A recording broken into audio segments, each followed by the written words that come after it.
Thank you for listening to the Conformed to Christ podcast, where we seek to engage the mind, affect the heart, and call people to follow Christ. I am Jay Jones, and I'm here with George Mays. And today's Free for All Friday, George. It is. Yep. It feels like just these long stretches since we're not doing Text-Driven Tuesday. Yep. It'll be back soon, though. A little coffee. Get going. I don't know that I'll need coffee for today's episode, though. Okay. Today, I guess we'll talk about have an honest conversation about the Southern Baptist Convention. Okay, an honest because the convention is going on right now every year. And our church is associated with the Southern Baptist Convention, right, as we would give to the executive board. We can talk about why we do that later. We bypass the local and all that. But things aren't going great. That might be an understatement. Some people see it as totally fine. I think a lot of this will come down to your ministry philosophy and theology on a lot of things. But I thought it might just be good because the way, just to put all the cards on the table, the way things are right now, probably what we will be doing is making a case to our other elders and see if they're on the same page with us about leaving the Southern Baptist Convention. And then, of course, we're congregational, so the church will have to affirm that as well. We'll have to make the case to the church. So this won't be us making that case today. Maybe that's coming in the future. We'll make a video about that. I don't know. But I just want to have a conversation about it. The SBC, like our experiences in the Southern Baptist Convention, what you've seen since you've been in, what you had hoped to see change, and the trajectory of where things are going, and why now probably we think maybe it's time to go. What do you say? Hey, I'm just here for the ride, my friend. Oh man, I'm just gonna follow your lead on this one. I mean, our background is different. I grew up in a Southern Baptist church. I've only known Southern Baptist churches. Yeah. My parents met in a Southern Baptist church. They were married in a Southern Baptist church. From birth till right now. Yeah. I've only been in a Southern Baptist church. So it's all I've known. I went to a Southern Baptist seminary.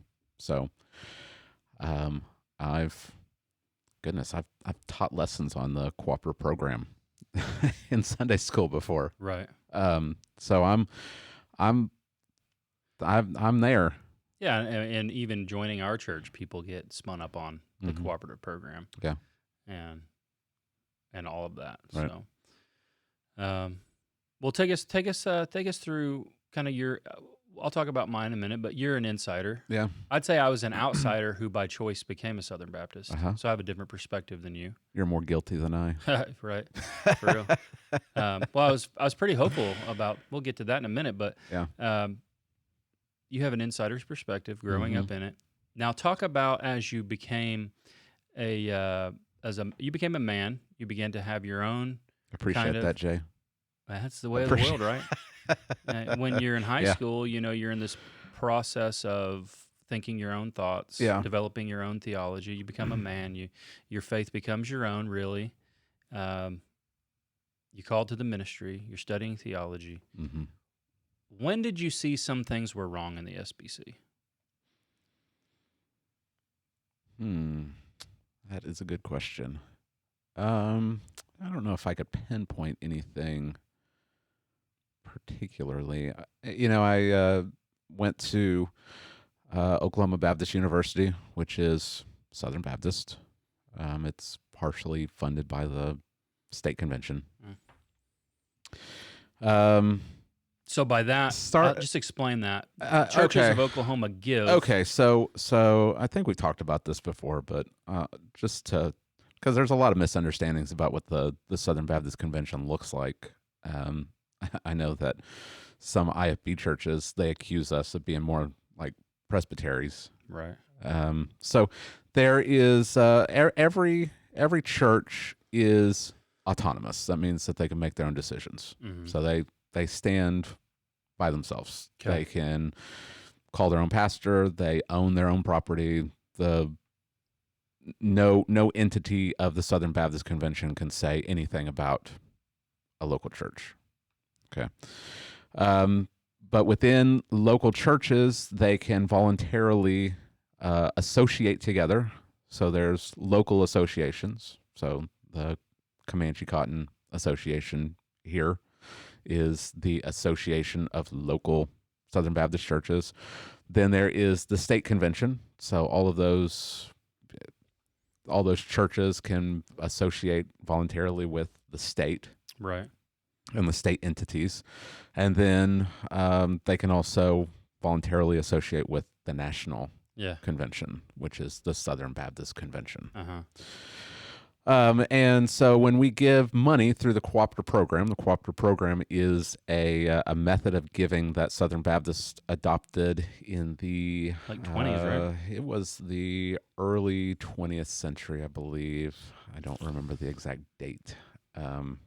Anyway, it was meant for the churches to be able to give corporately to a missions entity that would fund missionaries instead of missionaries. Before then, missionaries had to go from church to church, raising their own funds, and so they'd have to come back from whatever country they were in to solicit money. Right. And that, when you travel by boat, that's a long time. Right. I mean, we're talking you could be gone for 2 years or longer, just trying to raise money so you can go back.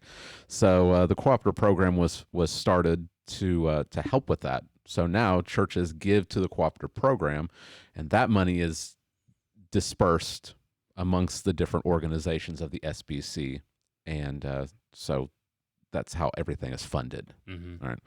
So if you give to the cooperative program, if your church gives to the cooperative program, they send their money to the state convention. The state convention takes some of that back. Ideally, they'd like it to be 50-50. State holds back 50, sends 50% to the executive committee, which is they're the organization that disperses the money nationwide. So you give it to the state, and the state will distribute it to different areas. And one of those areas in Oklahoma is Oklahoma Baptist University. Yeah. So as a Southern Baptist, I got a discount on my tuition. Yeah. Some of it goes to there. Yeah. Most of it stays in the personnel side. Well, right? I was gonna save that, but yeah, the big problem, and this I'll get to that. Okay. Maybe I'll get to that because that was a big deal for me about 7 or 8 years ago. So that's one of the things you saw. Oh, so, yeah. So you're at OBU. So I went to OBU and noticed that something was off,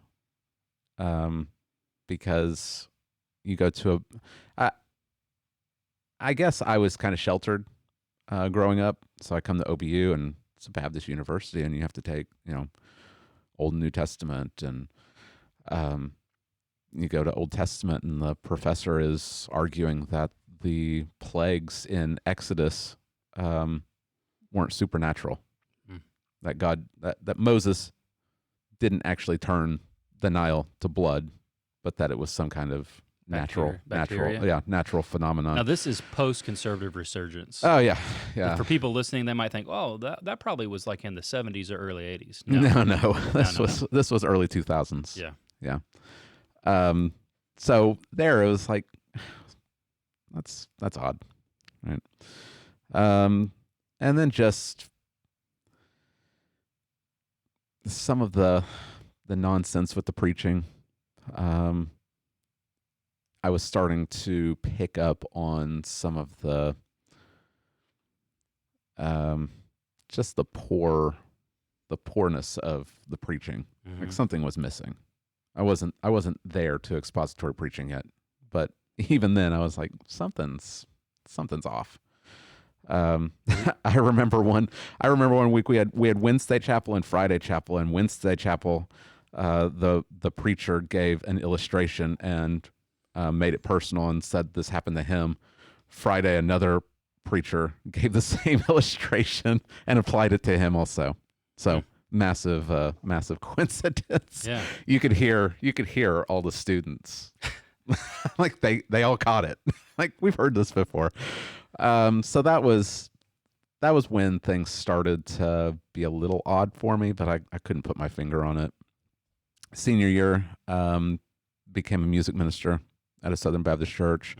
It was after college that I started listening to R.C. Sproul, John MacArthur, Piper, these guys that were actually doing expository preaching and exegeting passages. And then things started to really come into focus, because all that I'd ever known in Southern Baptist churches was topical preaching. And it was shallow. It was often repetitive, but no depth, no real conviction. And as my theology started to shift, my views of how church was done started to shift also. Now, that I didn't really attribute that to the denomination as a whole. I was attributing it mainly to just my own experience in the church I was at. Yeah. It wasn't until really after seminary that I started to pick up on some of this stuff. So, come back to Oklahoma from Louisville in 2013, and immediately started having trouble with the association, because my church, me and the pastor, were Calvinist, and there was trouble in the church, and the church was going to split, and the association was siding with they never side with the pastor, right? Like, here's the guy who should know theology the best, but we're going to side with everyone else. Even though it's evenly split. And that's when we started looking into how the denomination was run, and we started running into problems with, like, where's our giving going? Like, the association's not on our side. Where's our money going? What's happening here? Because we were sending money to the cooperative program, and we started finding out that, like you said, lion's share of the giving, 75%, is personnel. And then as we did some more digging, it was like pulling teeth to try to figure out, okay, how is this broken down? Because when you get the financial statement, the financial report each year, it just says personnel of, like, the executive director, which is the highest level. It just says, like, his office, here's the money, but it doesn't break it down. And we were told you actually have to make an appointment and go up to the offices of the Oklahoma Convention, and sit down in a private room to find out, like, the breakdown. And that's when red flags started. No to cell go. phones allowed. I can't take pictures. So if you're going in to get a secret briefing. That's when red flags started to go up. Like, why are they hiding this stuff? And why are our leaders getting paid so much more when the majority of Southern Baptist churches are 100 or less people on a Sunday morning? Like, most of the churches in the SBC are small churches. Right. And so you've got pastors that are bivocational. Right. Trying to make ends meet while juggling their full-time job and their pastoral responsibilities. And you've got the head of the Baptist convention making in Oklahoma 6 figures. More than that. From what I've heard, it's over 200,000. That's still 6 figures, Jay. Well, when I hear 6 figures, I usually stop at around 100,000. Okay, but right. I've heard it's way way over even 200. And we're not. I mean, we don't know how it's broken down. Like, what's their salary? What's their benefits? Do they have a stipend? Traveling expenses? Like, all of this stuff, healthcare, all of that stuff is included, but it's not broken down, and so who knows? But you've got all these pastors and all these tiny churches, and there's churches that are closing because they can't pay their bills, but they continue faithfully to send it to the cooperative program because they are passionate about missions. Because they think it's going to missions. It's going to missions. When most but of it never it really is going to salaries. And Yeah. that's just, it's wrong. It's wrong. It's wrong for, and you'll hear it every year. Not enough baptisms. Right.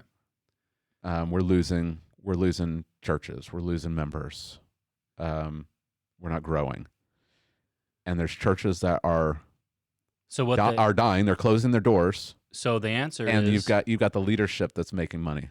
create a new position on evangelism. Pay that guy about $150. Right. He'll travel around to these churches and teach them the Evangecube. Yeah. Right? Remember that? Yes. Hey, this guy's coming to teach on Evangecube. Are you interested in having him? Actually, no. We're not. Yeah. So fast forward to here. Again, problems with the association.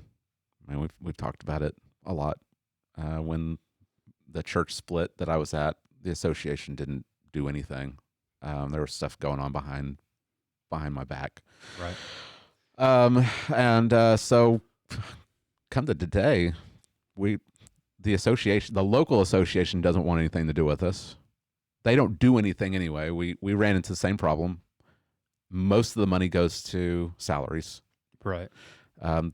We don't really know what ministries that they do. Why are we giving money to this? Looking at the Baptist convention, same thing. You've got bloated salaries, and even the stuff that they do, a lot of it we would disagree with the methodology. So you got things like Falls Creek. We have massive problems with the way Falls Creek is run. Mm-hmm.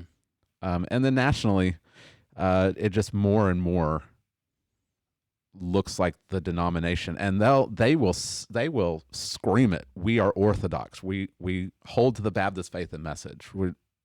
Our theology is good. J.D. Greer just yesterday in his presidential address, his last presidential address, said that when he came in, he said him and his mentor were talking, and they agreed that the Baptist Faith and Message 2000 doesn't need to be changed. Like it's a good statement that summarizes all of the beliefs of the Southern Baptist. Well, what happened yesterday, Jay?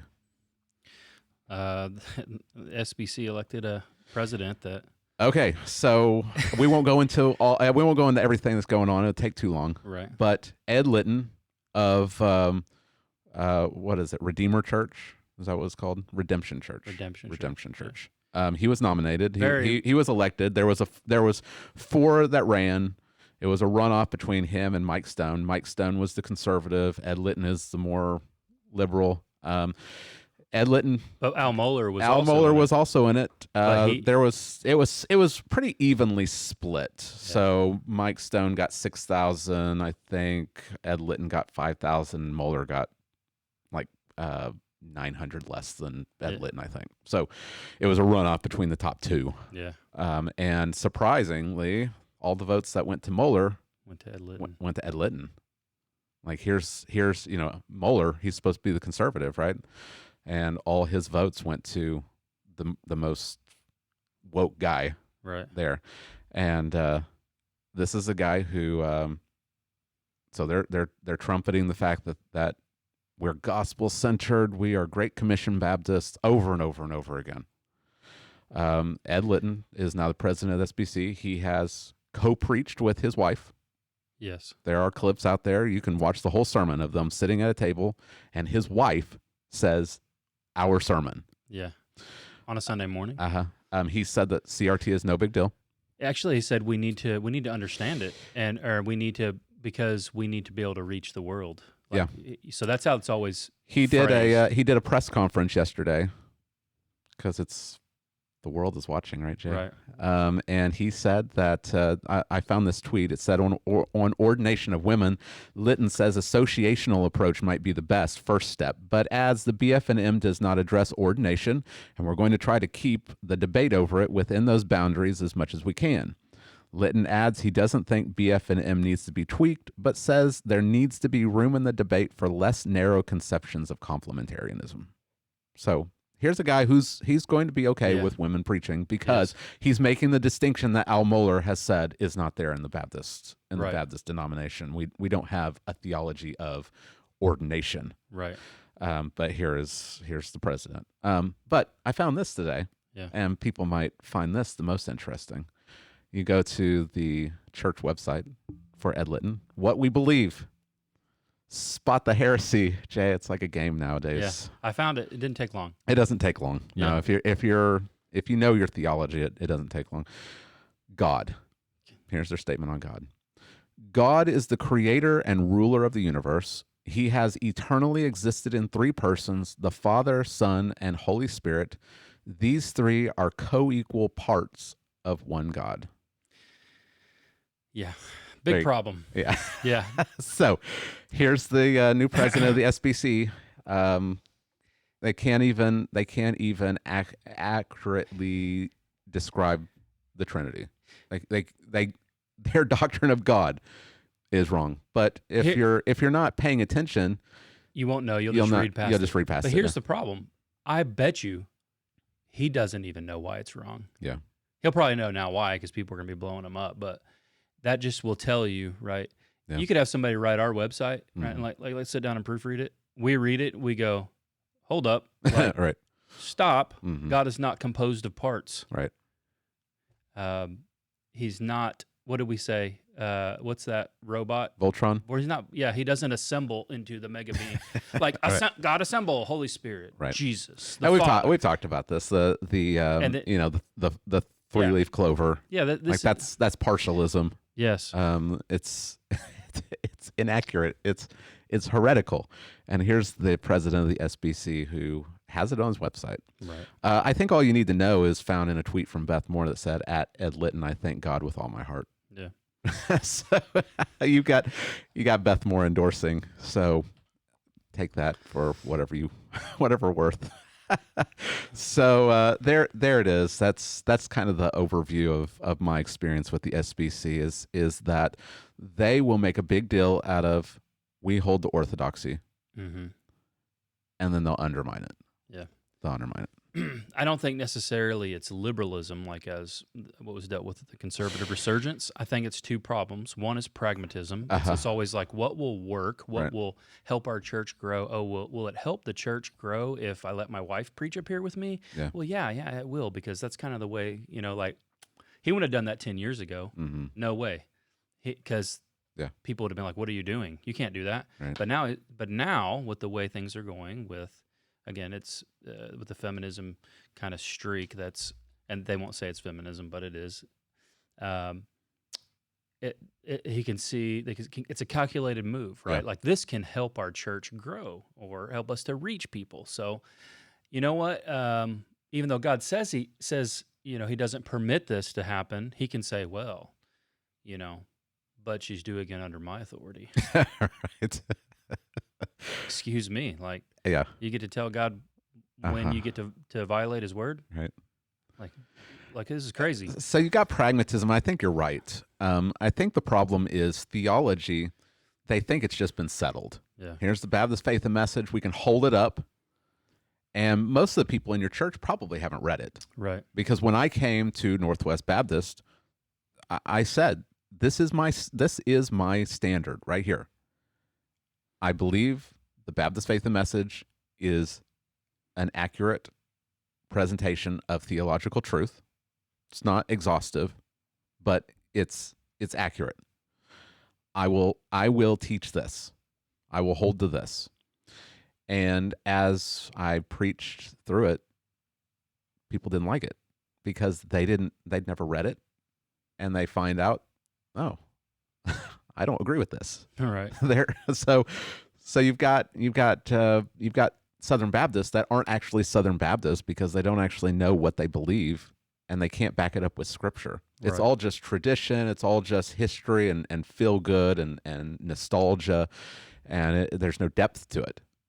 And it's not just the people in the pews; it's the leadership also. And so you've got people who say we're gospel centered, we're gospel focused, we're Great Commission Baptists. This was J.D. Greer's sermon over and over and over again, he was blasting what he was calling Pharisaical, being a Pharisee in the Southern Baptists, Right. and he really was targeting people that were focusing on CRT, Right.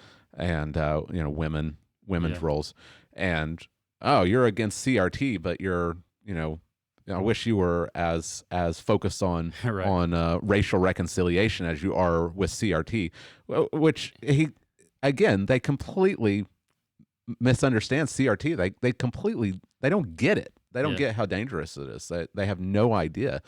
And so we've got people leading us who they've got their doctorate, they've got doctor in front of them, but maybe if you press them on what that doctorate was, probably something like church growth or how to it's probably not theology. Right. So the theology, they act like it's just been settled, and you can never stray from it because you got the Baptist faith and message in your hand, but you don't actually know what it says. And so all the pragmatism, their practice is not flowing out of their theology. Right.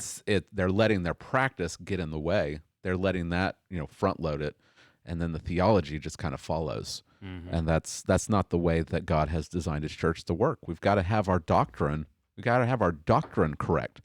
And then our practice flows out of our correct beliefs. Right. J.D. Greer, though, would say, you've got the leaven of the Pharisees. Mm-hmm. George, that's just why. Yeah, you got listeners should look up J.D. Greer's sermon and listen to it and see if you can spot some of his. It's not available his yet. Assumptions. It will be after the convention's over. They'll Mm-hmm. upload them all. Maybe we'll go through it. But I would just say, in the way angle he went at that, just briefly, the leaven of the Pharisees is, Mm-hmm. we want to keep God's word, and that part's not wrong. Right. The part that's wrong is making extra Mm-hmm. around it, right? Right. Like there's extra things around the law. Yeah. That's Jesus's issue. Now, I don't think his accusation of Phariseeism works because all the people that he would say, the people that are against him, like he very much personalized it. Mm-hmm. All they're doing is saying, can we do the bare minimum of what Scripture says? That's it. How did asking the convention to do what Scripture says become Phariseeism? Right. That's crazy. Yeah. I don't understand that at all. Yeah, he kept saying we are gospel centered. Yeah. We got to be gospel above all. That's been their rallying cry for the last several years. Gospel above all. Mm-hmm. And we've talked about this. That you've got guy over at Send. North American Mission Yeah. Board, Send. Clip came out of him saying that gospel is not good news unless it is accompanied by Emotional, social, and economic Mm-hmm. restoration. Yeah. So you got J.D. Greer who's talking to people who are pro CRT. Let's not beat around the bush. There are people at the SBC that hold the CRT. There's clips. We've got the receipts for this stuff, and there's people who are not. And he's saying we got to be gospel above all. And you've got a guy there who's in leadership who says the gospel is not good news unless it's accompanied by all of this other stuff. Right. Maybe we don't have the same gospel anymore. Right. Because he kept saying we got to be gospel centered, we got to be gospel focused, we got to be gospel above all, but he never once explicitly said what the gospel was. Mm-hmm. And so people can add to the gospel, and all of a sudden it's not the gospel anymore. Right. And so we've got people in the SBC that are holding to two different gospels. Right. And so we can't be gospel above all if our definition of the gospel is different. Right. Yeah. So they're not being explicit about the gospel. They've got this rhetoric where they just talk about the gospel all the time, but they don't actually define the gospel. Right. They don't actually lay out, here's what I mean when I say the gospel, the good news of Christ's coming and his perfect life and his sacrificial death and his resurrection and his ascension. There's no talk about repentance. So J.D. Greer talked about how there are people of color who come at political political situations and issues differently because of their background, but he doesn't. It's always the white people are wrong. Right. So white people who are, pro MAGA, they got to repent. Yeah. But what about people of color who are voting for a candidate that is pro-abortion and pro-homosexuality and all kinds of sexual perversion? Do they get a pass? Right. Like so we're just not on the same page. Yeah. We're just not on the same page. And these are the leaders. Uh-huh. And if you watch the convention, you will very quickly get frustrated because they're so chained to the bureaucracy and to the structure that anything that challenges it, they'll just find a reason to rule it out of order. Right. And I foresee a lot of people being frustrated after this convention, angry even. And I wouldn't be surprised to see just a massive exodus of churches after this convention, just from watching just a little bit of it. Yeah. Yeah. Yeah. It's not. I've got that clip. I don't know if I need to show it or not. You got to show it. What is it? Like 2 minutes long? Sure, I can show it. James Merritt, president of the SBC 2000 to 2002, something like that. A very influential guy. Like he's one that we would say, like, the deep state. People talk about the deep state in our government. Well, you don't need to fall into some conspiracy theory. Mm-hmm. All that means is people that are career politicians. Yeah. Like they're career people, right? So as soon as they get elected, a couple months later, instead of thinking about how they can serve everybody, the deep state thinks about how can I get reelected. Mm-hmm. And they're tied to favors from lobbying groups, and it's this big nasty web of people who are career politicians. They've spent their whole life there, and they've made themselves probably wealthy off it. Well, the SBC has a similar kind of structure where even, you can only serve 2 years as president, but that doesn't mean your influence ends. Here he is on a resolutions committee. Yeah. The head of the resolutions committee this year. And so he still holds massive influence. There's this elite tier of pastors, and most of them are in their positions because their churches are very big and because they give a lot of money. Yeah, you and I are never going to be in those positions. Right. Yeah, yeah. I mean, I've said it all the time. I'll talk about it when I tell my story. One of the best preacher in Kansas City is at the church I used to go to, easily. His name's Brian Albert. Hands down, best expositor. It's not even close. I'd say he's one of the best I've ever sat under. I put him up there with anybody you can listen to, that you can podcast. He's not platformed. Yeah. So if we're platforming people based off of healthy theology and biblical exposition, he should be platformed by Midwestern above everybody. But you know who is platformed there all the time, right? Yeah. We'll talk about it more later. Well, I think that all you need to know is about how you get into positions of power is that Ronnie Floyd is the executive. He's the head. Yeah. Like he's the guy. You got to hold off. Okay. We're going to talk about Ronnie Floyd. Okay. All right. I'll just show this clip and then we'll get into my Okay. story. So this happened yesterday. Yeah, this happened yesterday. Here we go. James Merritt. So fellow messengers, let's just put it on the table. Okay. All right. It's time to find out who we are and where we're headed. Yeah. I'm going to say this bluntly and plainly. If some people were as passionate about the gospel as they were critical race theory, we'd bring this world to Christ tomorrow.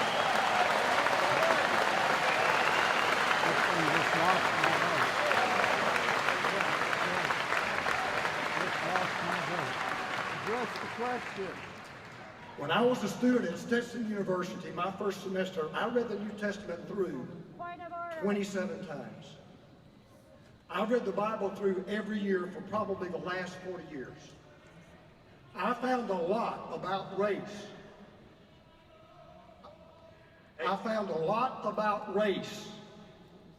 There's only one race, the human race. And we're all created in the image of God. I found a lot about racial reconciliation. We've been given the ministry of reconciliation, not just reconcile God to man, but people to people. CRT doesn't do that. But I didn't find CRT Exactly. in the Bible. Well, correction. That's the I point. did find it. It stands for Christ returns triumphantly. It's pretty much the lamest move ever, right Yeah, there. Man. did you hear how quiet it was? Everyone was like, "That is really really cheesy." Yeah, he. What's so crazy about it is just the end of that, the way that clip goes, shows that he doesn't understand CRT, nor does he understand why people are objecting to it and they don't want it have anything to do with it, because it denies that people are made in the image of God, and it denies that mankind can be reconciled to each other through Christ. Right. And that's the objection. Yeah. The objection is CRT is dangerous because it's a fundamental denial of the gospel in every capacity. And so his objection and the whole little fit he threw just shows he doesn't even understand CRT or why it's dangerous. There are two kind of possibilities we talked about. One, he has no clue what CRT is and how dangerous it is, which would be pretty sad, which would mean he understands less about it than these moms that go to the school board meetings, and they're angry, and they're saying, "You're not going to indoctrinate my children with this," which is kind of sad that there's no dads going up there doing that. Probably because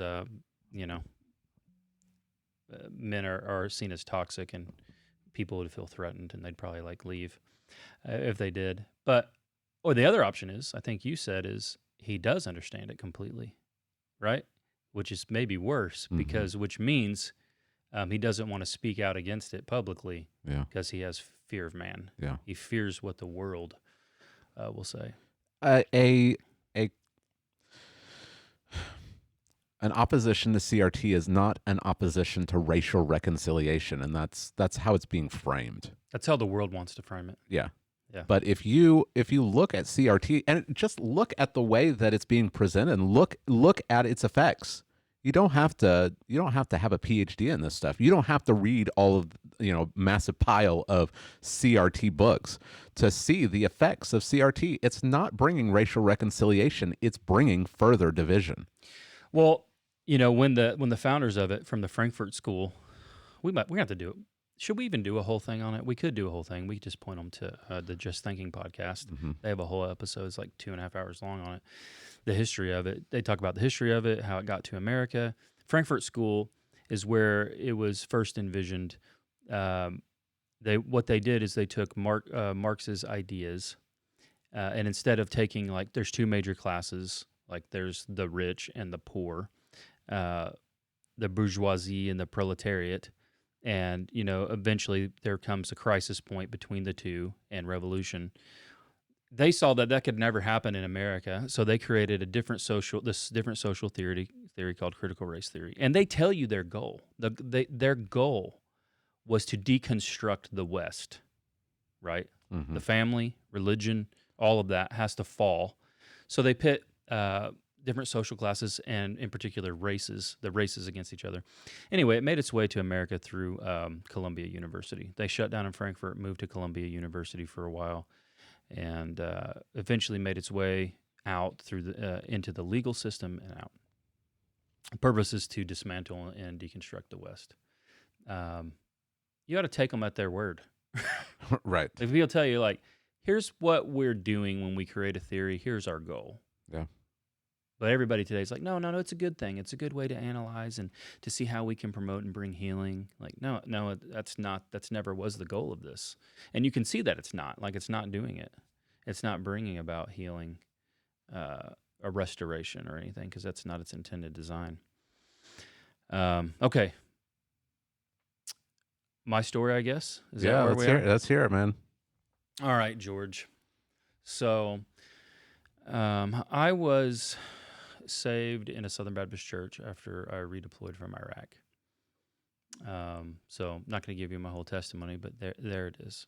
My wife had started going to this church because while I was deployed, the pastor heard about that my wife was pregnant, going to give birth soon, and so he went to visit her when she gave birth to Brooke. So she starts going to this church, and I really liked that he cared for her like that. That meant a lot to me. So when I got back, we start going. At this time, I am an agnostic. I wouldn't know what the word agnostic means because I didn't know any of this stuff, right? I didn't read books. Like my life before this was like baseball, plumbing. Then I became a field artillery officer, and so anything I read is on military or artillery stuff. I have no idea about philosophy. I'm an agnostic at this point. Don't know if I believe God is real, but I know if he's not, life is meaningless. There's no point in life. So, long story short, God saved me out of that as the preacher was preaching through Philippians, and I was born again. And I started to read the Bible, like so much. And it was like the greatest thing ever. Reading the Bible nonstop, love it. Has different questions. I'm looking up all these things, learning all these new vocabulary. I mean, I had none of this stuff.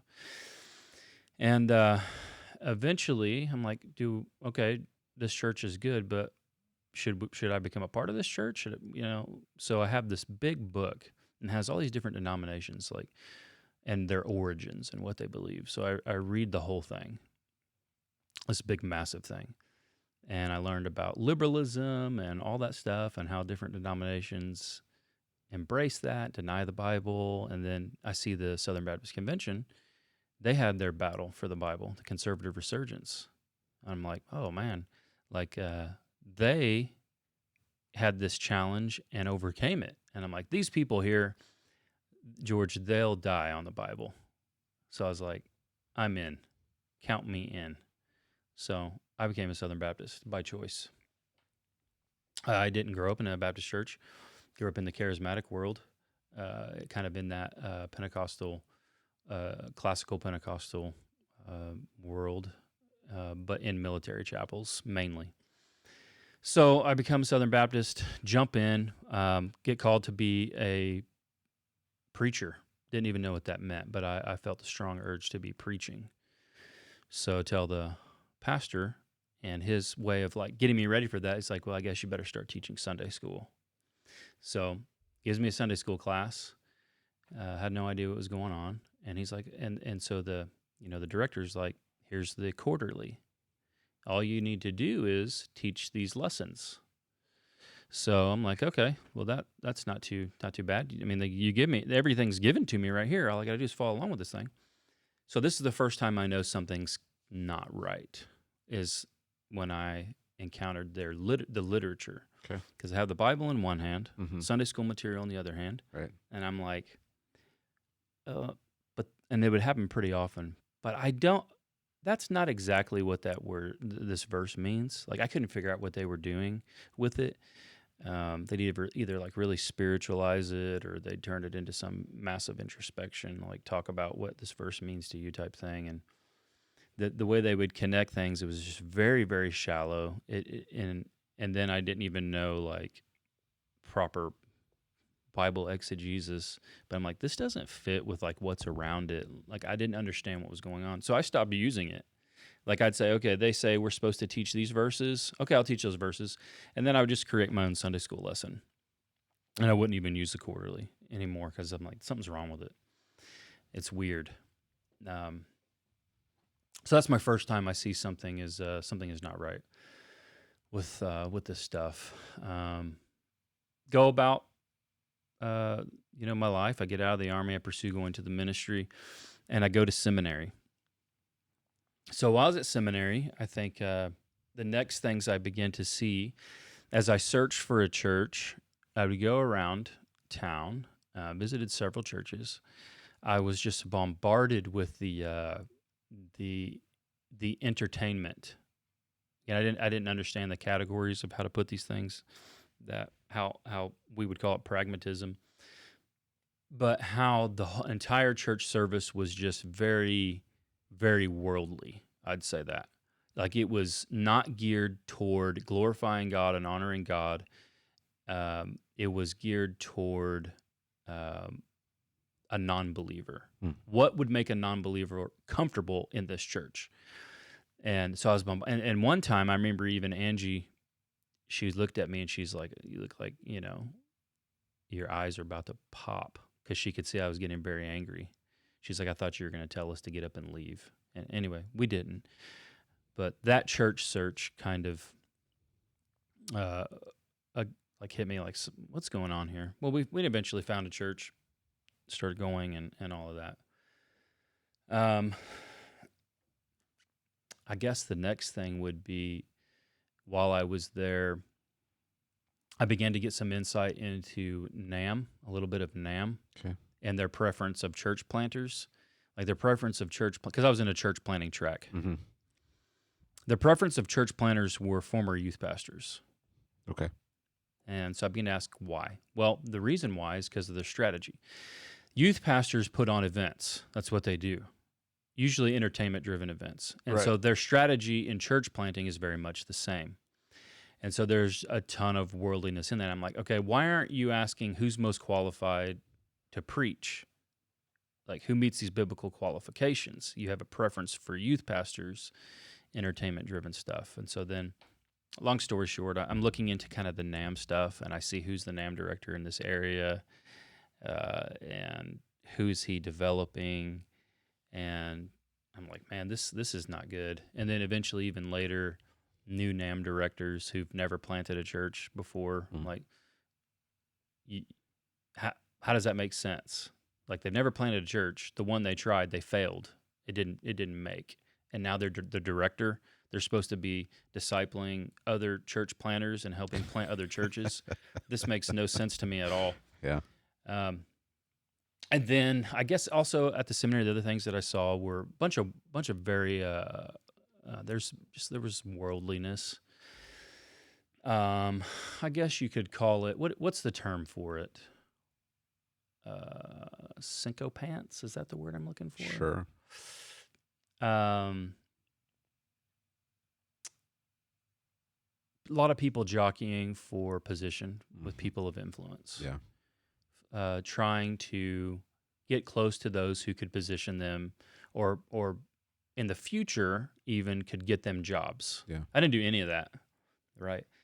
And so I go all the way through seminary, and I end up I graduated, and I got like the most awards ever given to a single student.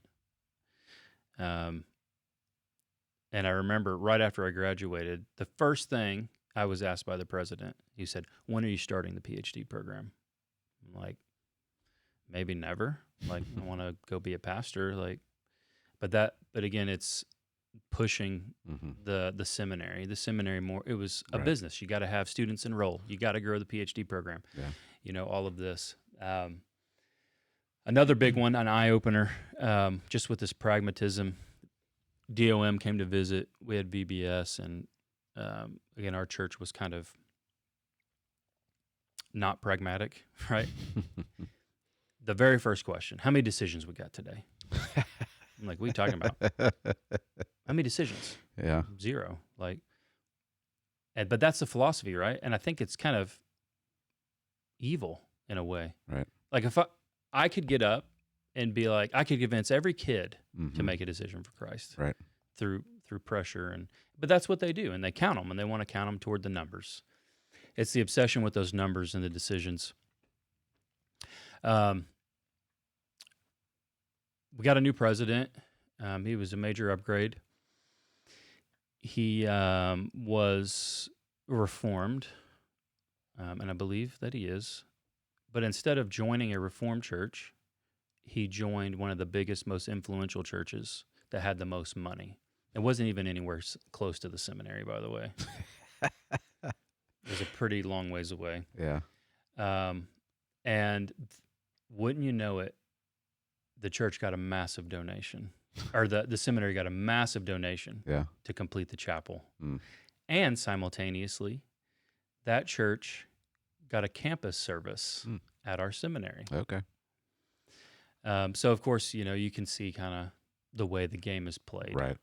Right. It's, and you know, my perspective, hopefully I'm wrong, is the place he went was not based off of conviction, but based off what could advance the school the best. And that, to me, that just seems kind of gross. It's very political. Yeah. But that's just the way the SBC works. Yeah. Right. Yeah. And so the church got a bunch of money, big booster in money, finished that chapel out, all that. All right, so now my eyes are wide open to the way things go on, kind of in the convention. Pastors use relationships to advance themselves, and this isn't just like occasionally. Like this is rampant. Yeah, I've over the past 6 years, I've seen it in Oklahoma. The goal is small churches are used as stepping stones, right?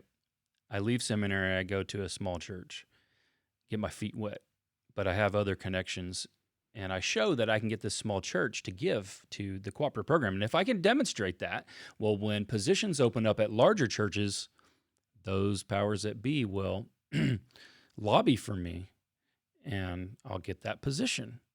And the goal is to continue the upward progression. And that's, and people have ways of guess, you know, of course, speaking about this and couching it in spiritual language, but it never goes the opposite way. It never goes, God's calling me to a smaller church. It's always, God's calling me to a bigger church. And you're right. It always goes that way. Yeah. And then eventually people that show they can play this game are given positions within the convention. They become trustees. They get put on committees that make decisions, and that's the way it goes until you eventually rise. You know, over 20 years, you can rise to the top if you play that game. That's just very worldly, man. Mm-hmm. I don't know what it has to do with the kingdom. I mean, at all. It seems like It seems like the churches you're using Christ's bride. You know what I'm saying? Yeah. Yeah, that's the. I think the biggest problem with the SBC is it's just gotten so bloated. I mean, it's just so big, the bureaucracy, and so it all just becomes political. Mm-hmm. Like you said, just jockeying for positions. It's been well documented that you get those positions and you get book deals. Yeah. There's a book written by a former North American Mission Board worker called Spending God's Money, and she documents just the waste that the North American Mission Board was engaged in. I mean, they were sending people over to like movie premieres and having like these fancy dinners with lobster, and it's just insane. And just seeing how people were getting book deals. She gave an example of one time they had like this big evangelism initiative that they were going to do, and they ordered all the supplies, and then they dropped it, and just all the supplies were like millions of dollars worth of supplies that they just didn't use because someone had a bright idea, and then they had another bright idea. Right. And what's not being celebrated is faithfulness. Right. It's not doctrinal integrity, and being a faithful minister of the gospel is not in the sense I think that the scriptures would describe those things. Right. Like you might see numbers. Mm-hmm. We were going to talk about Ronnie Floyd. You didn't talk about Ronnie Floyd. We're getting there. Okay, are we getting there? Okay, yeah, we are. All right, because we got to talk about Ronnie Floyd. Oh, we will. If we want to see what's wrong with the SBC, I think we look no further than Ronnie Floyd. For sure, he meets all these categories. Yes. So seminary's done. I get all these awards, Lifeway, even the Lifeway Leadership Award I got, and I have almost 10 years of military leadership experience as an officer in the Army. Like I'd say I'm decently qualified, right? With just that experience, I could apply for a secular job and become like the manager of Sam's and make a ton of money. Some of my peers did that when they got out. But what I saw was, because I wasn't like in that world playing that game, like my peers who got like C's in class, and their experience was like youth pastor for 3 years. They're getting placed at churches, like mid-sized churches, 200 or 300 people, their first job, like their first pastoring job. And so I'm like, this is weird. You know what I'm saying? Like, this is odd. Like, and that's just how it is. The other thing I realized is that I found out later is that I broke the 11th commandment, not knowing, that I had. So of course, no one is going to try to help me out in any regard. And people deny that there is an 11th commandment, but it is super obvious. Well, I broke it talking about Ronnie Floyd. Okay. And so that leads us into it. Okay. So Ronnie Floyd had a big church in Arkansas, northwest Arkansas, right? Is it Fayetteville area? I don't remember. All right. Well, he one thing he did, which to me is insane. There are two things that he did that I think are insane. One is the fire engine baptistery. We've talked about it before, I think. Yep. He had a fire engine baptismal where like all these kids would come to his mega church on summer camps, and they're baptizing like everybody, man. Like everybody's going down the slide. There's like a water slide. It like shoots confetti and sirens go off when you go in the water, right? This place, I believe the children's ministry was designed by somebody at either Disney or Pixar. I can't remember. Okay. It's high dollar stuff. And one of my professors was ministering at the time in Bentonville when this was going on. And he actually wrote to the church. He said, you need to remove every kid from my church that you put on your, that you counted as a baptism. Like the parents were upset. They're like, the kids didn't know what they were doing. He never publicly repented for that, ever. You know that? I mean, how, like, baptism it's a beautiful gift that God's given to the church, right? And it just made a mockery of it. Yeah. And we're supposed to be Baptists. And for me, I'm like, and no one speaks out about it. Albert Mohler doesn't. None of the other presidents do. No one of influence speaks out against it. Nobody. So I'm like, what is going on? We're Baptist. And then the other part was that I saw is he had satellite campuses. Mm-hmm. And I'm like, that satellite campuses is not Baptist. Right. We believe in autonomous local congregations.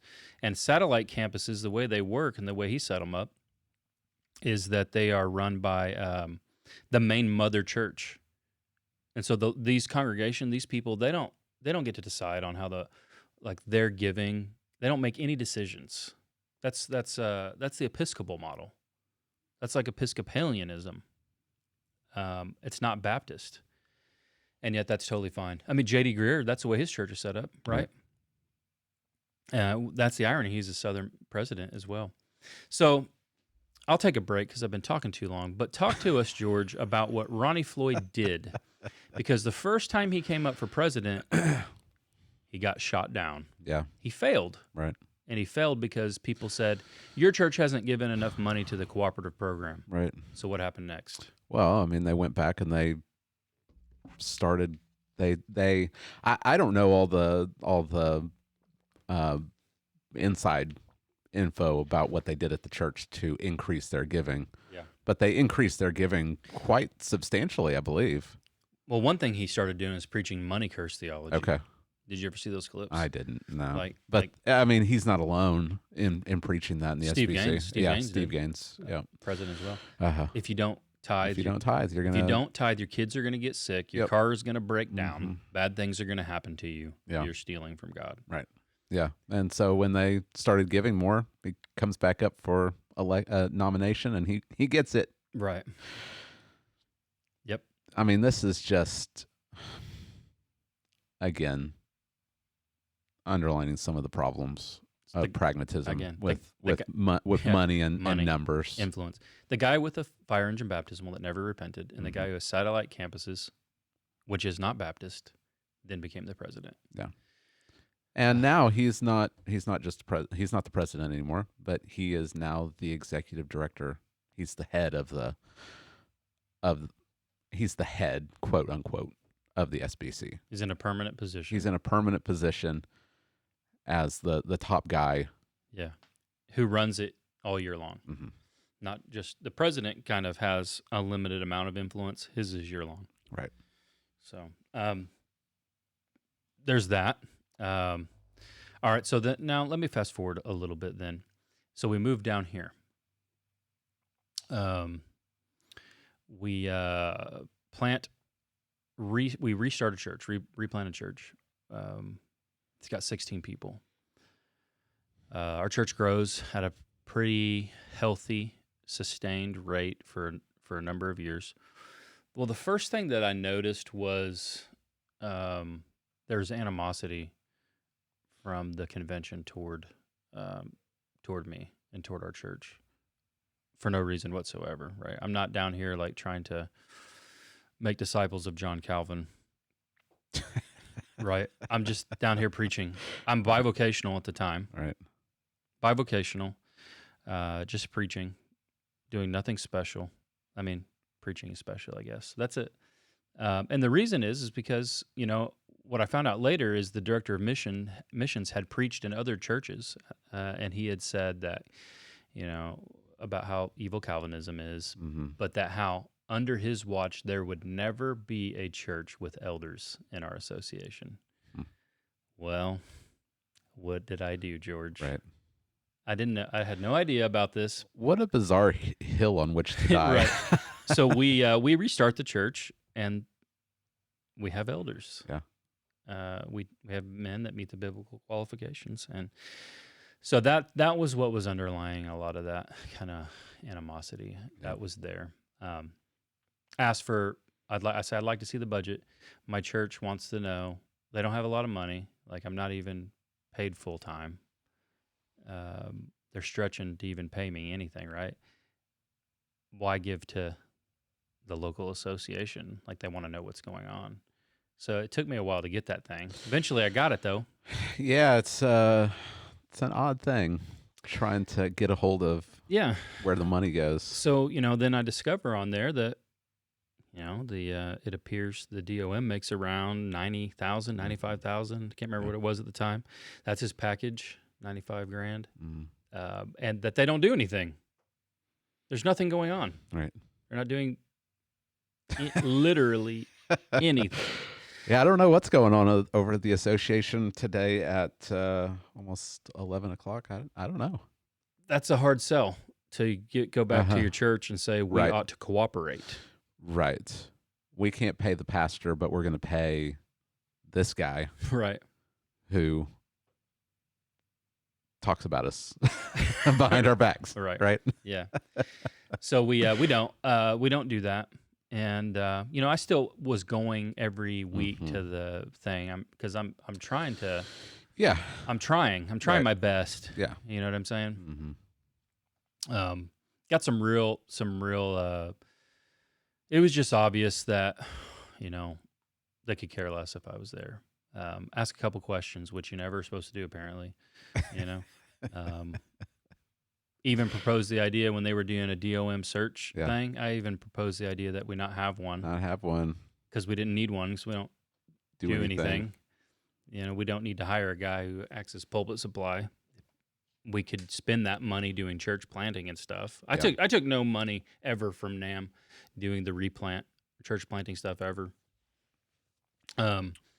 Anyway, then we did the church conference. Do you remember this? Yep. Christ-Centered Churches Conference. So the idea is to promote Christ-centeredness in all matters in all churches and to promote expositional preaching. That's the idea. Right. And you'd think, man, anybody can get on board with that, George. Our conference was not designed to promote Calvinism. Yeah, our first conference was the gospel. On the gospel, yeah. What is the gospel? That's right. The second one, even, what was the second one on? I can't even remember now.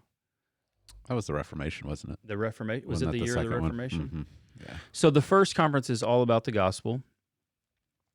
And, man, nobody, like, from the local association was even interested in that thing at all. I come to find out later that people were told not to go to it. Again, I guess because I believe in the doctrines of grace and Reformed. Next year, things are even worse. Big time worse the next year. Yeah. 500th anniversary of the Protestant Reformation that year, and the local association was told by someone that we will not promote it. I don't know exactly who did the telling, but I know that they were told that they would not promote it at all, and they encouraged people not to go to it. Now, here's the irony. Here's the crazy thing. That year, on that day, the 500th anniversary, our local association had a big evening of unity gathering where they sang songs and prayed. They did worship. They worshiped. You can't get around it. That's what they were doing. Right. With Catholics on the 500th anniversary of the Reformation, George. Right. With Catholics and oneness Pentecostals. And I found out about it beforehand and tried to tell the DOM that he can't go. Like, you can't do this. You can't present to the world that we're one with people that deny the Trinity and deny justification by faith alone. It's a hill literally worthy to die on. Yeah. He went anyway. So I'm like, I'm done. That's it. So that's when I was done with the local. I can't take it anymore. Well, we still continued to give to the cooperative program. Well, not through the cooperative program, but directly to the national entity. Because we're like, we still want our money to get to missionaries. Yeah. That's a worthy cause, right? Yeah. So that's where it was for a while. And we've been hoping and waiting. People keep saying, just wait, things will get better. We got a new president. We got J.D. Greer in there. How has J.D. Greer done more damage than Steve Gaines did? That's beyond me. Steve Gaines was 100 times better president. Yeah. So they're like, oh, J.D. Greer is kind of Calvinistic, and he's going to be a great president. Yep. And he's shown that not to be. Yeah. Kind of the same things plague him, which I think is pragmatism. Just because he's reformed-ish doesn't mean he's not susceptible to pragmatism. Right. I got to take a break from talking, but tell him about what happened with the J.D. Greer thing and the Romans 1 thing. Because for me, I'm like, if he can get away with this and not be publicly rebuked, there may be no hope left. That was kind of a moment for me. Well, I think we talked about this on a previous episode, but it's probably been a while. We probably talked about it right when it happened. But we gain new listeners every week, George. That's true. So you need to tell them. Yeah, this happened. Goodness, when did this happen, Jay? Did it happen last year? No, I think it's the beginning of last. No, it had to have been. Years. No, it had to have been last year because that's when we started the podcast. No, it was pre that. Was we it just pre-podcast? talked about it. Yeah, because it happened when we were still doing the elder development stuff. Oh, okay. Because we did a little exercise, remember? Oh, that's right. Yeah, it has been 2 years. Yeah. He was preaching on Romans 1. I don't know if he was going through Romans or I don't know what he was doing. But he talks about how he's starting to promote social justice. He's already starting to fall in line with what the world was already promoting. And his point was we should whisper about what the Bible whispers about, and we should shout about what the Bible shouts about.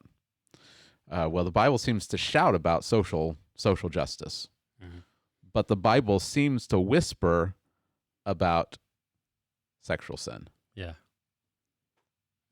While preaching through Romans 1. Right, while preaching through Romans 1, which you can't get away from the fact that Paul is talking about the unnatural desires that men have towards men and women have towards women because of their suppression of the truth.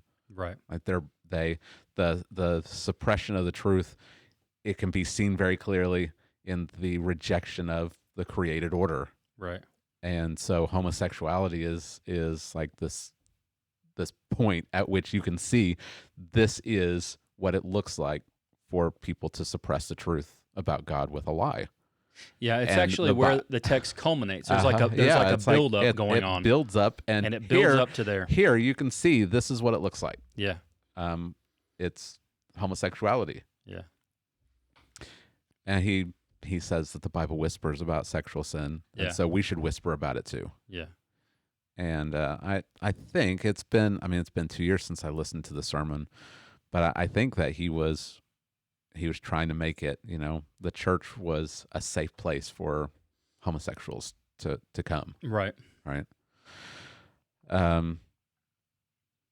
Now he has publicly said that his church affirms, marriage between a man and a woman. Like, he's not promoting homosexuality, No, he's not. but he has at least softened what the Bible teaches about it. Yeah. In order to accommodate people who are living in this sin. Yes. He's, instead of saying, look, we're not going to take you out and stone you. Like, we're not going to point you out in the middle of the service, and ostracize you. But we're going to speak clearly about your sin. Instead of doing that, he's softening what the Bible says in order to make them more comfortable. Mm-hmm. And if there's one thing that the Bible doesn't whisper about, it's sexual sin.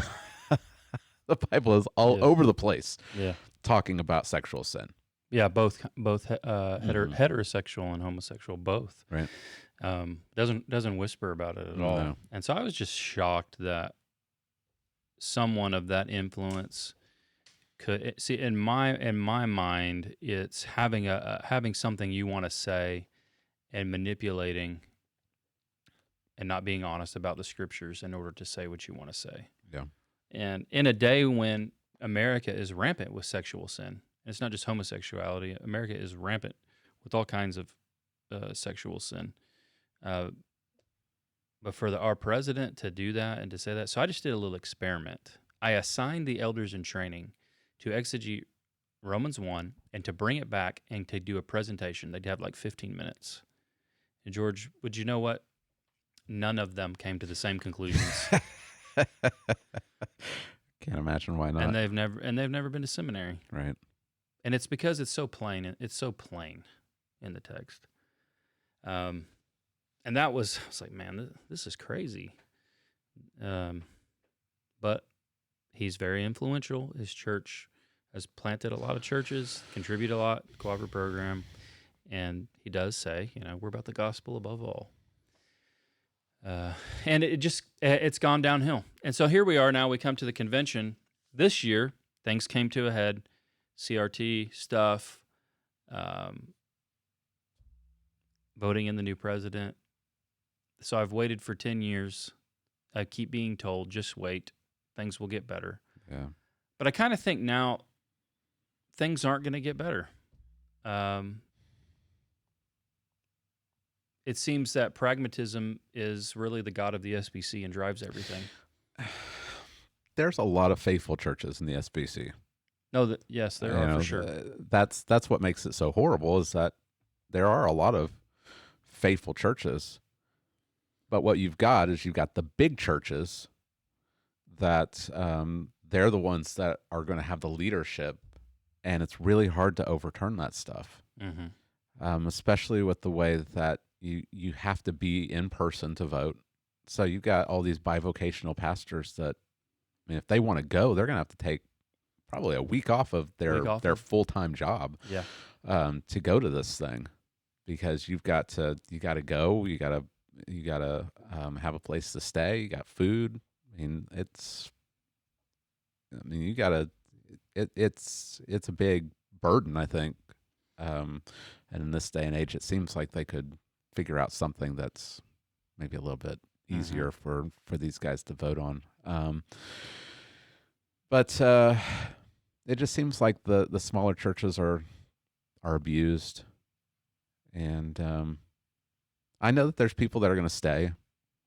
I know Founders is still, press on. Don't be discouraged. It just gets really hard to keep hearing that year after year after year. Yeah. Especially with everything that has come out about CRT, and even the Saddleback issue was pushed to a committee. Mm-hmm. So it just seems like Where do we go? Where do we go from here? How was Saddleback not defellowshipped at this last convention? How was it not just they are? I mean, again, it's all the bureaucracy. Right. So you got a credentials committee. Mm-hmm. I don't know why the credentials committee has to waste any of their time on this when it's public knowledge that that Saddleback Church ordained women as pastors. They didn't try to couch it in any other hidden language. They said these are pastors. Mm-hmm. That is outside, no matter how you interpret the Baptist Faith and Message, that is outside the bounds of it. The Baptist Faith and Message literally says the office of pastor is reserved for men. Right. They are outside the bounds of it. Right. How are they not disfellowshipped? We both know the answer to that. Yeah. We both know the answer to that. Yeah. So I know that there's a lot of churches that are still going to press on. They're still going to hold on. And each church is autonomous. I mean, it's it's voluntary association. You can do whatever you want. And you're not bound to follow any of the resolutions from the SBC. They're non-binding. Yeah. But with our particular situation, with especially like our local association, they don't want anything to do with us. Mm-hmm. We're still in, but just because we haven't taken any official steps to leave, we don't give any money to them. They don't have anything to do with us. We don't have anything to do with them. Like, there's no contact. Haven't seen the director of missions in 3 years. Coming on 3 years. I guarantee you we're one of the only churches growing in this town. Yeah. We've grown consistently for the past 6 years. He said when he came, it is my goal to be in every single church in the association within the first year. Still waiting. Yeah. So there's the local. State, there's just a lot of problems with the state. I mean, just the SB 13 bill and how they were speaking for everyone by publishing the Baptist Messenger, the newspaper, opposing it, speaking for all the pastors. Yeah. Just the way that whole thing went and the pushback that we got reveals that there's a gigantic rift. Yeah. And the things that I've been to with the Oklahoma Association are things that their whole ministry philosophy is going to be different than ours. Right. Yeah, for sure. And then just with the way the national is going, I don't feel confident sending my money to the executive committee because I don't trust, and it's sad. I mean, I'm an alumni of Southern Seminary. I don't trust some of the things that are going on at Southern Seminary. I don't trust Southeastern. There's New Orleans wouldn't want anything to do with us because they're rabidly anti-Calvinist down there. Southwestern's got some shady stuff. Midwestern is the only one that I would maybe be okay with. But with Owen Strahan leaving, right, I don't know. I don't know what direction that's going to go.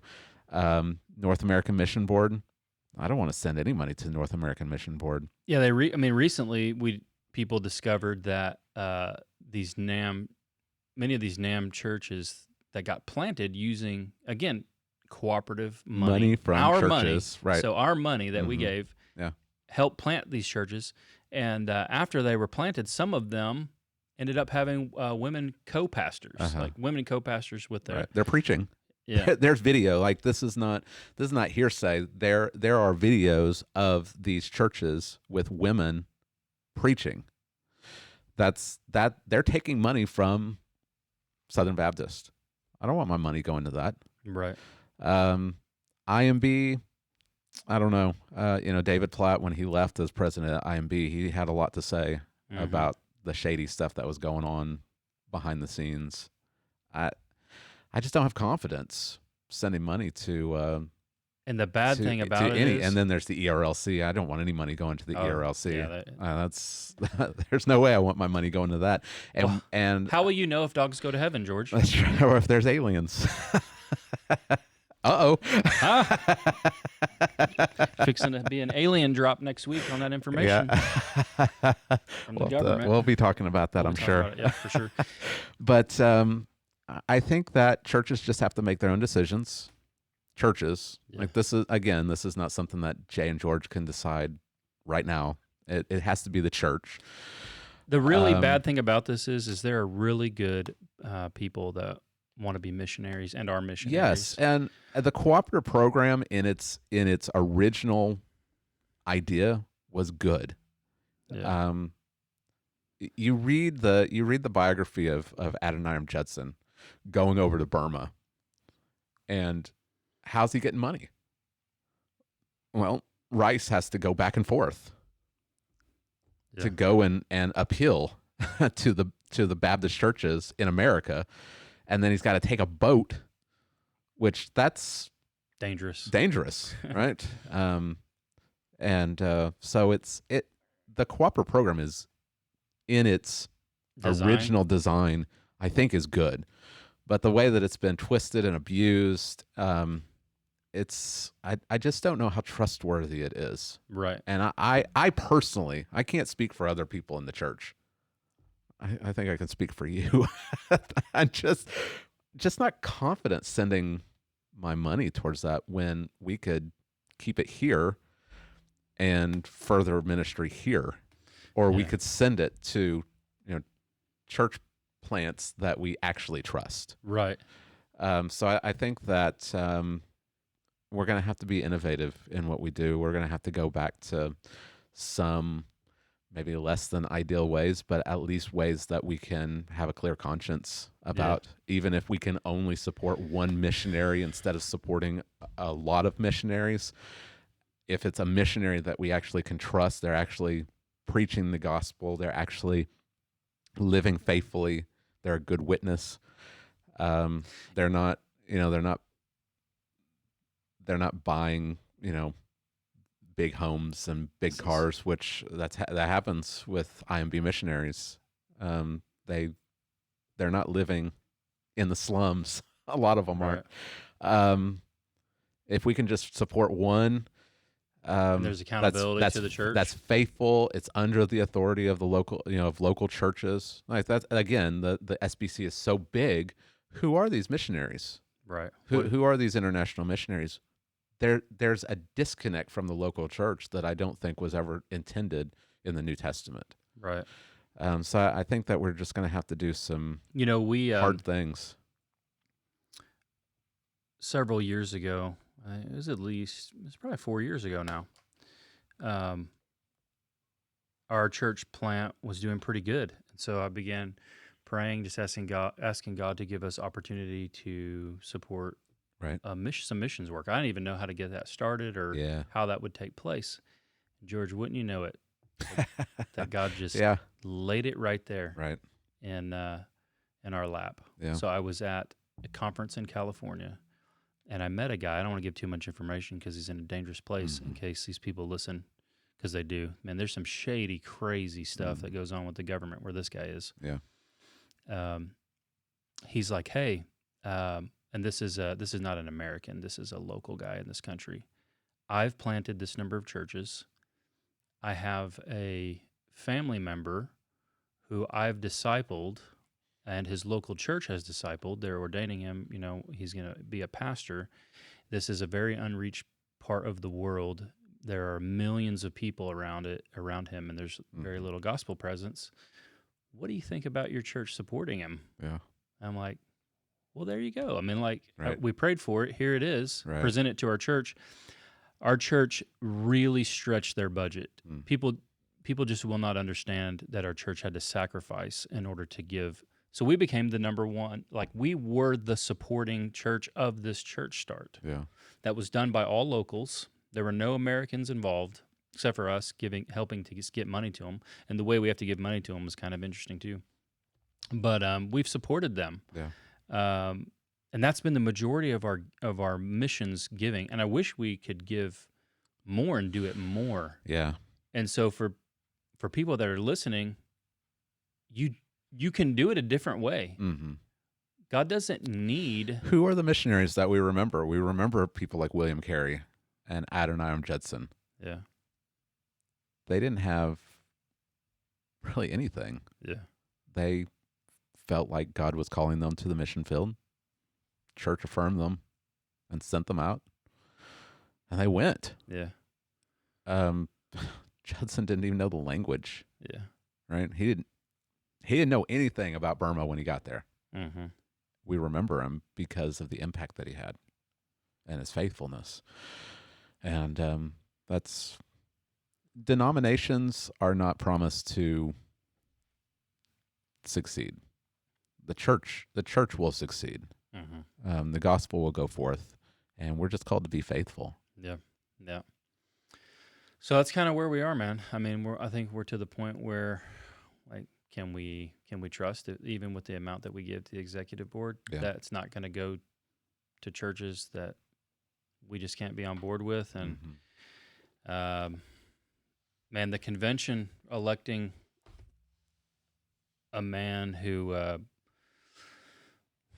mean, there's no way to get around it. I mean, just blatantly would violate clear teaching in Scripture. We had a whole episode on this. Women pastors in the SBC. Yep. I'd encourage you to go back and listen to it. Not on this particular instance, but on that topic. That never could have happened even 10 years ago. Yeah. There's no possible way. Yep. And here we are. They wanted him over Al Mohler. Yeah. That's crazy. Yep. That's crazy, man. That's not a sign of great health at all. Yeah. So here we are. Maybe more to come. Yep. So I guess the shutdown. You want to shut down, George? Maybe we'll do a future episode continuing this conversation. We'll see. Well, we don't want to end it with, real downer and real depressing, because the promises of Christ still remain. He is building his church, and the gates of hell will not prevail. I'm glad you brought this up. Are you? I'm glad you redirected me. Okay. There's only one final thing I wish to say. Okay. And I've been thinking it this whole time. Okay.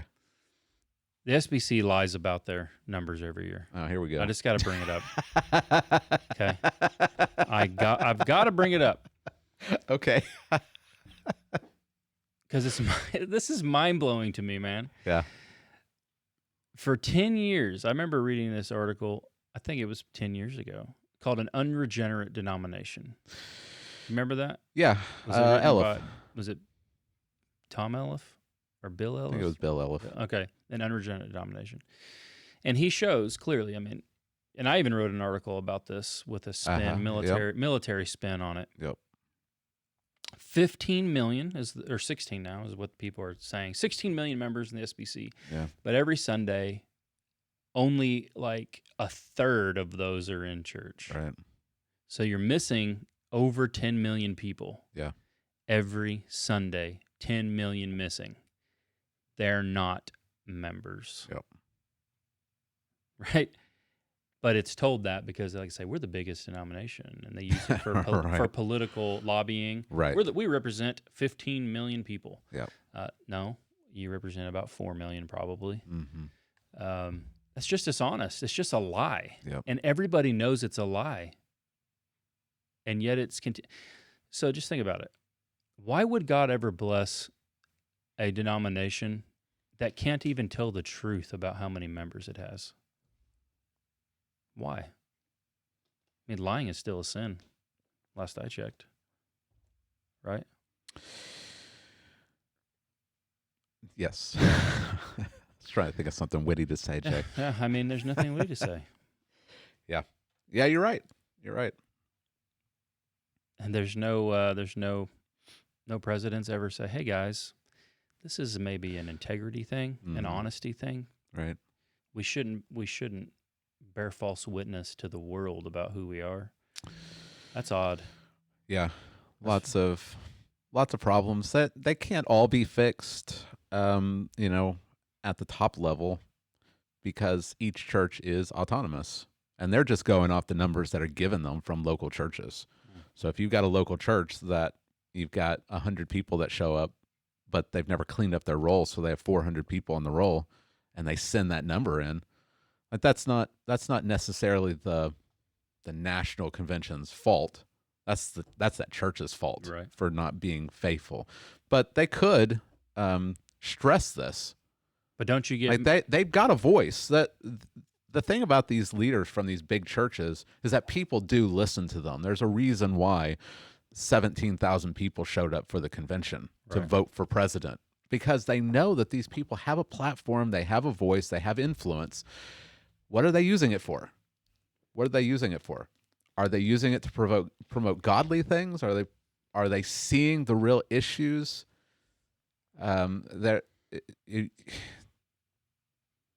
These are real problems that the churches are having, and they could use their voice to exhort the churches to be faithful. Clean up your role. Find out where your people are, because souls are hanging in the balance here. Like you are giving false assurance to people because they've been on the roll since Daddy was a deacon, but they haven't been there in 30 years. Right. And they have assurance that they're saved. We could just talk about the problems of the Baptist Church, the ways in which we undermine our own beliefs. Right. But that would take another Yeah. hour and a half. They're kind of incentivized not to clean them, though, because you get messengers. Well, yeah, you get messengers based on how many people are on your roll. Yeah, so that means you get more votes Right. at the convention if you go based on how many people are on your rolls. Right. Well, again, lots of problems. There are good things in the SBC. It's not all doom and gloom, but just for us, it's just kind of come to a head, I think, with the confidence that we have in the leadership and the direction that the denomination is going. And just because you're not a part of the Southern Baptist Convention doesn't mean that suddenly you're not a Baptist. I'm thoroughly convinced, convictionally, of what I see in the Scripture, which has just been historically labeled as Baptist. Right. And I have no intentions on changing my theology just because the SBC leadership is changing theirs. The kingdom presses on. Christ has died for a particular people, and he will have his bride. He will have them. There's nothing that will stop him. The church is raiding the gates of Hades, and all of God's people will be saved. Yeah. And Christ will receive all the glory. And Yeah. he's going to put all his enemies under his feet, and all of God's promises and purposes will be fulfilled. And he can use the SBC, or he can cast the SBC aside and use someone else. Yeah. There's it's just like America. The SBC is not. It's not needed, right? Yeah. Yeah. The one thing that's maybe the last that's kind of bothered me. You just can't stop. I just can't. You just can't stop. I just can't stop, man. I tried to end it on a positive note, and you just keep dragging me back down, Jay. And this, You're going to have to close this thing out. I'm done. Okay, I'll close. And I haven't spoken out a bunch on this because, I don't have all the information, but I think I have enough information now to know something kind of not right was going on. I'm not saying that Russell Moore was right in this either, but, I've got 2 daughters. You've got daughters. The sexual abuse stuff. It's all tied into the problems we've talked about. Yeah. The people in powerful positions, the cronyism that goes on. There were sexual abuse cover-ups. Yeah. There were. Yep. And instead of bringing it all out into the light of day, Yep. we're not ever going to know. I want to know what churches participated, what people in leadership participated, and I want to know their names. Yeah, we didn't even talk about Russell Moore's leaked letter. Yeah. His private correspondence between the trustees and between J.D. Greer that just happened to be leaked a week before the convention, where he talks about racism, racist statements behind closed doors, sexual abuse cover-ups, and he doesn't name any names. that's the problem. Beth Moore, Russell Moore, J.D. Greer, Rachel the Hollander, like all these people that they talk about the sexual abuse that's being covered up. They keep saying there's blatant racism in the SBC. Name the names. Right. Stop just giving this broad accusation. Name the people, because the Southern Baptists don't want there to be racism. Like, that's how it's constantly being that's how it's constantly being presented, is that we don't want CRT because we're racist. That's not the case. We don't want racism in the SBC. We want there to be, we believe in racial reconciliation. We believe that God saves people from every nation and tribe and language. So name the names so we can get rid of them. Right. So that they can be disfellowship from the SBC. If there's sexual abuse, if people are covering it up, name the names. Right. Because there is no one in the SBC at least the local level that's promoting sexual abuse and saying, well, it's a good thing that they're covering it up. Right. Name the names so that we can take action against them. But they constantly don't name the names. And by that those leaked letters from Russell Moore, he was part of it. Just the fact that he's saying this stuff in a letter and he's not naming names and he's saying he tried to get along and put on a smile, he incriminates himself. He was part of the cover-up. Yes. Name the names. That's right. And let's deal with it. Uh-huh. But as long as they don't name names because of the 11th commandment, you don't speak out against other leadership, it's just going to be just this downward spiral. Yeah. I mean, we can't leave without the church. I'll close it down, George. You got to take that. We can't leave. The other elders have to be on board. We'll lay out specifically, why we think it's best for us to leave. Then we'll present it to the church. I could come back, though, to the SBC, but I want all names named before I come back. I want to know all the names, and I want to see them all have action taken against them. And then I think we need to see some real repentance regarding the pragmatism.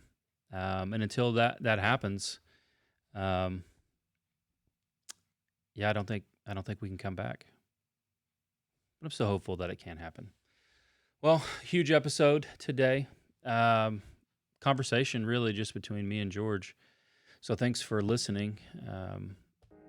Maybe not the most uplifting thing, but maybe informative for you.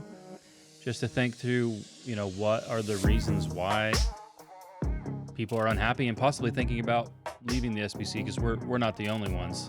There are many pastors thinking about it, talking about it. So hopefully you got at least something out of this today, and appreciate you listening. Please like, subscribe, share. Maybe write us a review. Appreciate it. Thanks for tuning in. And as always, we hope this helped you to become conformed to Christ.